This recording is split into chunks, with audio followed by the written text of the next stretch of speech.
Tired of shoes that don't quite fit right? New Mexico Shoes has a solution. Introducing our custom insoles and arch supports made just for you and ready the same day right here in Albuquerque. Perfectly tailored to your feet, enjoy the comfort and support you need. And while you're here, explore a huge selection of top brands. From casual to athletic, we've got the perfect pair waiting for you. Visit NewMexicoShoes.com for hours and location details. All right, welcome back to another episode of Writer's Block. I am your host, as always, Journal staff writer Sean Reider. Today we're joined by sports editor of the Gazette in Colorado Springs and a longtime Air Force football beat writer, Brent Briggemen, for an interview to preview New Mexico's home game, first one in a while, or at least feels like a while, against Air Force. Both are 1-4 heading into this matchup. New Mexico is 0-1 in the Mountain West. Air Force is 0-2. But before we get to the interview, as always, same spiel. Just want to encourage you guys to keep checking in on the live shows that Jeff Grammer and I have been putting together. We do one on Mondays after Bronco Mendenhall's weekly press conference, just kind of talk about what Bronco Mendenhall said in the press conference, different things happening in New Mexico sports, different things happening in sports in general, all sorts of different stuff there. And then our post-game shows that we do about 30 to 45 minutes after every New Mexico football game. You can find these links and find these shows on Twitter and YouTube as well. Highly encourage you guys to keep tuning in. We love the feedback that we get in terms of people asking questions, participating.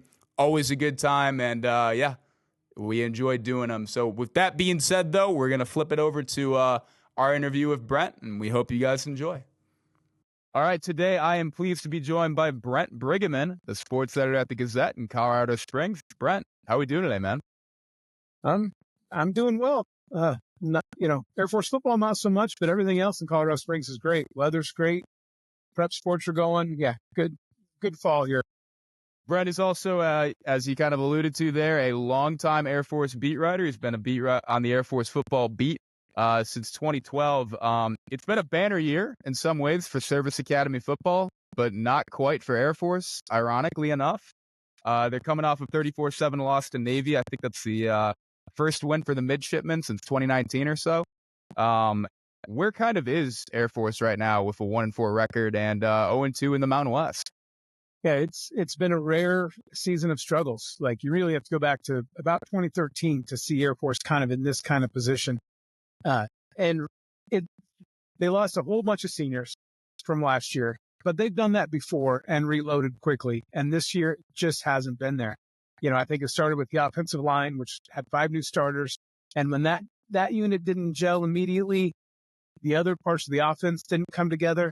And then they've been hit by a wave of injuries. So it's just kind of been one thing after another. And it's just very strange to see Air Force sitting there at 1-4. With the option, being so prolific under head coach Troy Calhoun, a couple of the numbers right now, 11.4 points per game average. That's dead last out of 134 FBS programs, 249 yards total offense per game. That's 131st out of 134 FBS programs, and only 173 rushing yards per game, which is about 58th in the country. Why has the offense kind of struggled as much as it has to this point? Well, like I said, it goes back to those two reasons. Really, it starts up front, everything does. And the offensive line, like I said, it's been bizarre, but it just hasn't produced the holes. And then, the quarterback play has been sporadic at best. John Boucher has started every game, but he's been replaced in 2 of those games. Now it looks like they'll likely change quarterbacks. So, obviously the quarterback is the main driver of that. And then behind him, they've had the fullback position, which they call the superback. Past couple of years had Brad Roberts and then Emmanuel Michel last year. Brad Roberts led the nation in rushing from that spot. And they were hoping Dylan Carson would fill those shoes this year. And he got hurt in the opener, and he's barely been used since he's been back in the past 2 games. So, again, just no continuity in terms of personnel. And then within this season, because of the injuries, and then year over year because of so many. They lost quarterback, tailback, fullback, all 5 linemen, tight end. Like, they lost a ton, but it's such a system, and everybody there is a 4-year guy. So usually they're able to plug and play pretty quickly. But for whatever reason, that hasn't been there. And again, with the offense, when the fullback position isn't going, everything else kind of crumbles because everything builds off of that. then you can get to the perimeter because they're stacking the middle.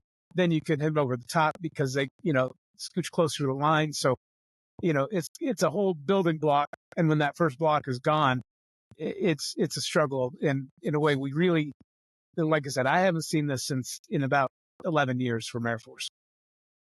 And out of my own curiosity too, what ended up happening to Emmanuel Michel? Was that did he get into the portal? Like, what happened there? Was he a senior? No, I think he ended up trying when he went to the portal. That's if they get a grad school spot from the academy. Mm-hmm. That's the only way they can leave as a graduate transfer is if the academy first gives them one of the very competitive graduate school spots. So a lot of guys will go into the portal just in case they can get one. Caleb Rios, tight end, did get one, and he's at Florida now. He was an academic star.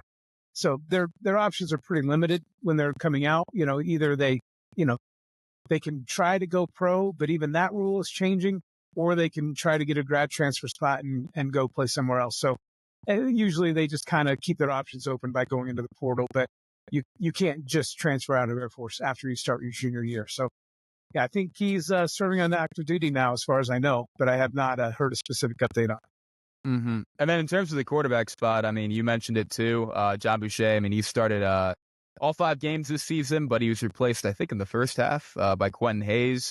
I read one of your stories from this week in terms of Troy Calhoun kind of talking about it. Said I believe he said that all 3 were going to play against New Mexico, and he just wanted to. I think the term he used was dump as many reps as possible into them and just get that going. To kind of delve into quarterback spot, what is your kind of read on that position right now? Yeah, I don't think all 3 will actually play, although there have been 3 games this year where they have all 3 played, but those have been blowouts, where Josh Johnson, the number 3, has gotten in really late. Like I said, this is the second time Boucher's been pulled. He got pulled at Baylor also. Coming into the year, he was the obvious starter just based on last year because he had worked his way up the depth chart. And in close games down the stretch last year against UNLV and then at Boise, both games which had major conference implications for Air Force, he was one they turned to against UNLV in a passing situation and against Boise State, for most of the game. So he was the obvious front runner for the job.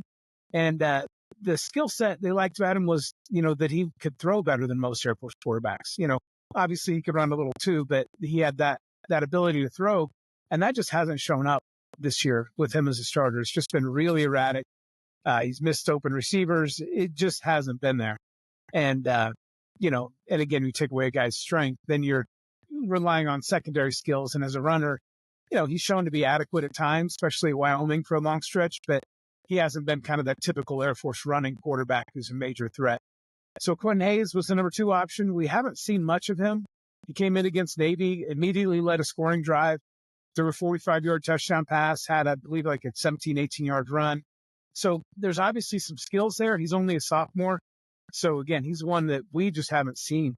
I think right now they're just kind of grasping to find something that works. And again, going back because of my history, in 2016, they had lost 3 games in a row.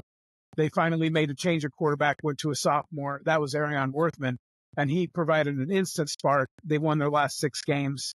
Everything was fixed by the quarterback position.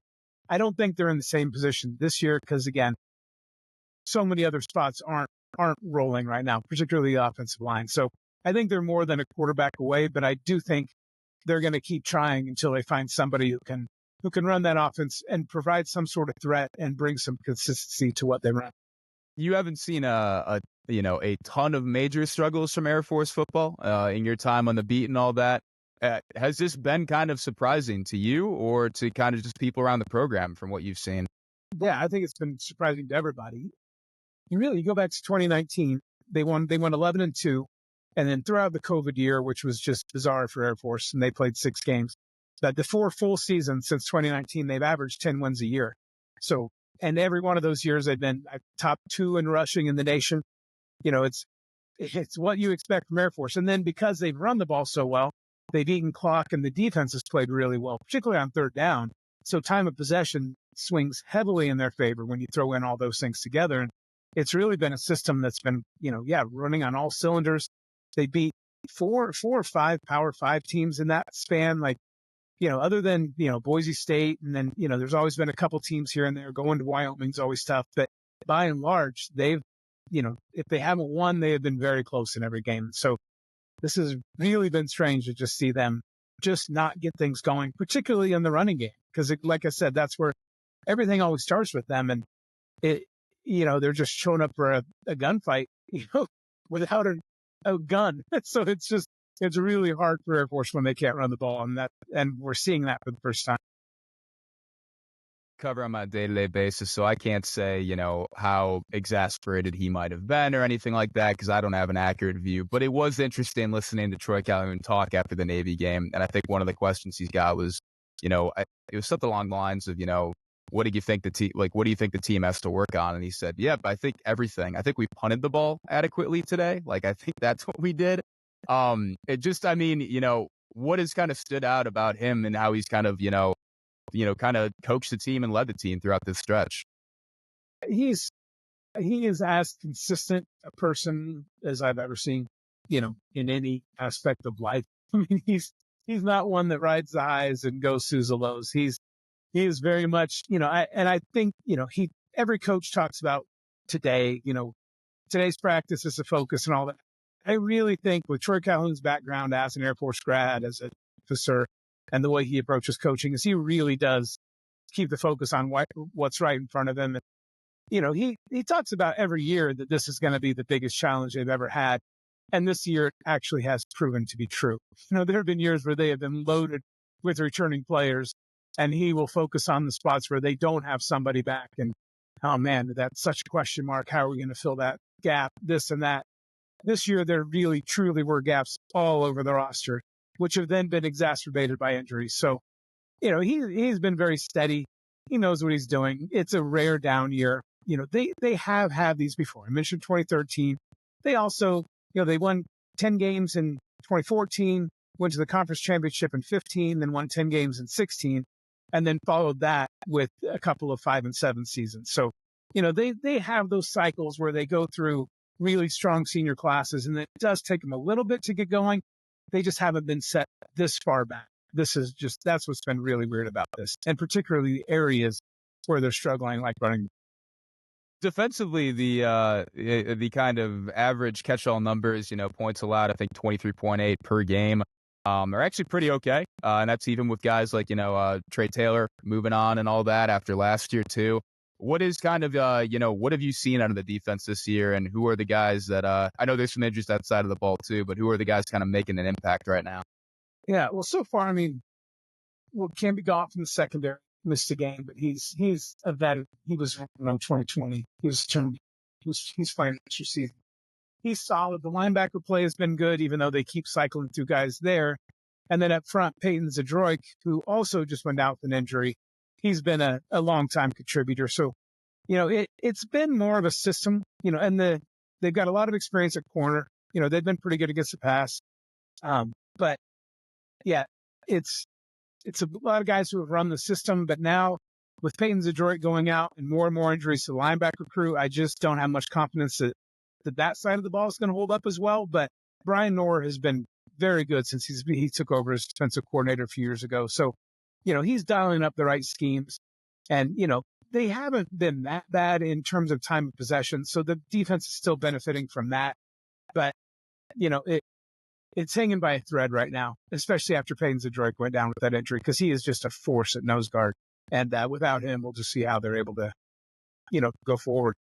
Is there a timetable for him that's been released yet, or is it just kind of unclear? They are totally mum on injuries. We don't know what's going on, but just based on what I witnessed with him coming off the field, and it looked like he knew something was pretty serious, and he was extremely disappointed about it. So we'll see. For all I know, he shows up on Saturday, but if I had to bet, I would not expect to see him. And then in terms of how this team in particular is approaching New Mexico this week, identical record, but a new head coach, a lot of new players, and, kind of some good things going on offense, some struggles on defense for sure. What have you kind of heard them say about New Mexico to this point? Well, again, we don't have much access to the team. We get two players in a press conference setting on Tuesday, and that's it. I do know having a running quarterback is a major concern for Air Force. And that has been a long time. Everybody struggles with running quarterbacks to some extent, but Air Force traditionally more than others, which is, strange because I see a lot of them in the academy games, but not guys who can throw the ball like they're going to see this week. So, that just adds to the challenge because Air Force is really good at focusing in on something. We're going to stop the run. We're going to take away the deep threat. We're going to do something like that. But when you have someone who can improvise, that really becomes a problem because then you've got to, adjust on the fly. And Air Force isn't always great in that area. So I think that stopping quarterback is number one. And obviously you see the offensive numbers. I mean, everything seems to go through him. Defensively, traditionally in this matchup, the Air Force has run really well. So obviously they try that every week. They're going to try to get back to being the force on the ground that they generally are. But like I said, they've tried that for 5 weeks now and have not had consistent success in doing that. Maybe this is the week that happens and everything else opens up as a result, but we'll just see. And also, likely have a new starting quarterback. So there's going to be a lot of changes there. So how do you attack New Mexico with somebody who really hasn't played that much? So there's so many moving parts going into this matchup. And then, Air Force has more or less kind of owned this series recently. I think they've won 5 games in a row. I mean, do you have a kind of a prediction for Saturday's game, and why that prediction? Yeah, I mean, I've been there enough times since Bob Davie and have seen Air Force do nothing but, run the ball at will. So I haven't seen anything yet to suggest that won't be the case other than what I've seen from Air Force. But I also remember the Bob Davie years. I mean, these were shootout matchups when Air Force played New Mexico. They scores in the 40s on both sides. Like it was crazy. So I have seen New Mexico move the ball against Air Force. I wouldn't be surprised if we get something like that, get a score in the 30s. I do think Air Force will have more success offensively this week than they have, just because, the last 3 weeks have been Navy, who always plays Air Force well defensively. Wyoming at Wyoming, which, again, has just always been a house of horrors for Air Force. And before that, it was Baylor, which, even though it's a down year for them, there's still that's Big 12 athletes competing against Service Academy athletes. There's usually a mismatch there. So I do think Air Force struggled, but I think a lot of it has had to do with competition. And I think, as well as New Mexico's played some teams, particularly offensively, I don't know that they're ready to stop Air Force. But again, until Air Force shows me they can be Air Force, I'm not totally confident they are that kind of team. So I don't know, but I do think Air Force is going to play its best game of the season. Yeah, defensively, in terms of, the matchup between New Mexico's defense and Air Force's offense, that is kind of my big question for this game and how that'll play out at that point. But Brent, that is all I have, man. I really appreciate you coming on today. Yeah, absolutely. Pleasure to be with you and looking forward to going down there, although I'm staying far away because the Balloon Festival has hotel. Oh, I didn't even think of that. Yeah. Yeah. It's second time in a row. Air Force has gone to Albuquerque with the Balloon Festival. And so flights and hotels, everything gets crazy. So I'll be driving down and staying just past the Colorado border. Well, safe travels. We're looking forward to seeing you at University Stadium. All right. Appreciate it. Awesome. All right. We hope you guys enjoyed that interview with Brent Briggemen. Guys, he's covered Air Force football for a long time. Really good insight there. Once again, I encourage you guys to keep tuning into the live shows and check out previous podcasts if you want to learn more about New Mexico football. The live shows are once again on Mondays, usually about 2 p.m. And then the post-game shows are about 30 to 45 minutes at the end of each 30 to 45 minutes after the end of each New Mexico football game, whether it's home or away. You can find them on Twitter or YouTube. Once again, guys, appreciate y'all tuning in, and have a good one. Thank you for joining us. You can find this episode and all our podcasts on the Albuquerque Journal website, abqjournal.com, as well as on YouTube, iTunes, Spotify, and SoundCloud. If you enjoy our podcasts, please like and subscribe, and consider becoming a digital subscriber to the Albuquerque Journal to help us continue to bring you more content like this. See the show notes for a discount on a digital subscription. Thank you for supporting the Albuquerque Journal, New Mexico's leading local news source.